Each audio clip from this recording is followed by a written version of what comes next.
Sergeant First Class Cory Remsburg, he's become the face of hundreds of thousands of U.S. troops returning from war with a traumatic brain injury. We learned that Cory has a great sense of humor and an incredibly positive spirit that is helping him get through what he says is the most challenging battle he's ever faced.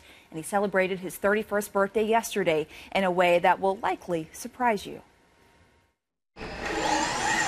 The determination that drove Sergeant First Class Cory Remsburg to serve his country during an astonishing 10 deployments still drives him during his toughest mission yet. Let's try 1.8. Very good.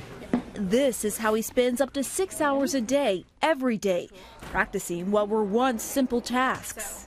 And go a little lower. Okay. All while keeping his sense of humor intact. Give me the name of a news site. Fox News. Or CNN.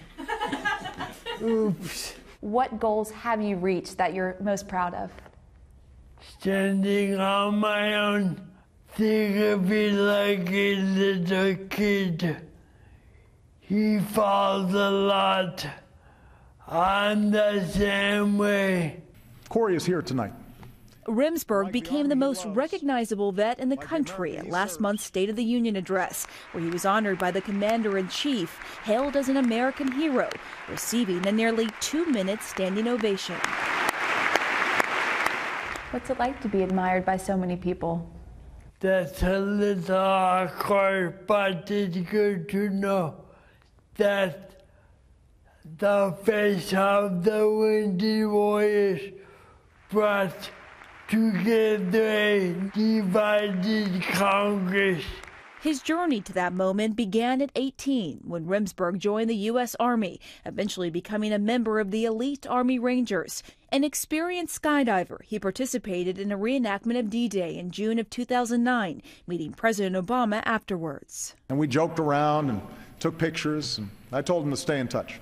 The two would meet again because of an event later that year in Afghanistan that changed Remsburg's life forever. His father, Craig, remembers getting that dreaded phone call. It was very matter of fact. It was a near drowning. It was an ID explosion, burns, shrapnel wounds. After emerging from a coma 3 months later, Remsburg underwent dozens of surgeries. He remains partially paralyzed on his left side and blind in his right eye. The president met with him again, this time at his bedside. Cory was in such bad shape he didn't even recognize his commander-in-chief. Then a third encounter last year. Remsburg not only acknowledged the president, but did something that shocked even his father. Cory got up, saluted him, and then walked with a walker across the floor. What was that moment like for you, Cory?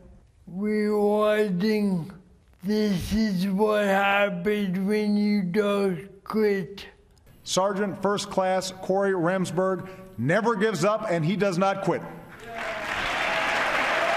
Though Remsburg doesn't like being called a hero, he is happy to inspire others. There are other people who would have quit a long time ago and would have been happy in a wheelchair. We all know. It seems nothing is insurmountable for this warrior. Okay, this is Cory coming in. To celebrate his 31st birthday Wednesday, he took part in a tandem skydive, his first since being injured. All right.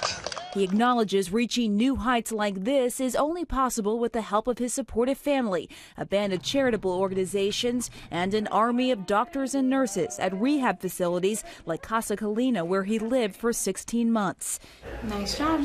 He gained strength through this constant reminder around his wrist, inscribed with the names of his fellow Rangers who have lost their lives. Keep reminding me of what they gave for me. In return, he vows to never give up, working to regain his independence and reach his dream. Looking into the future, what is Cory Remsburg doing? Hopefully getting married, having kids. I'd like to go to college. Sounds like a pretty good plan to me.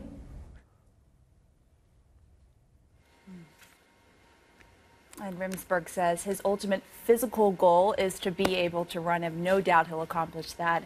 And since his appearance at the State of the Union, he's been inundated with messages and is working to respond to every single one of them. So he continues to inspire people every day. And also, one of the main points during the interview was that it really takes a village for him to get this far in his recovery. And we have more on some of the charities that have been working with Cory and other ways that you can help veterans, wounded warriors. And that's available on our website, newdaycnn.com.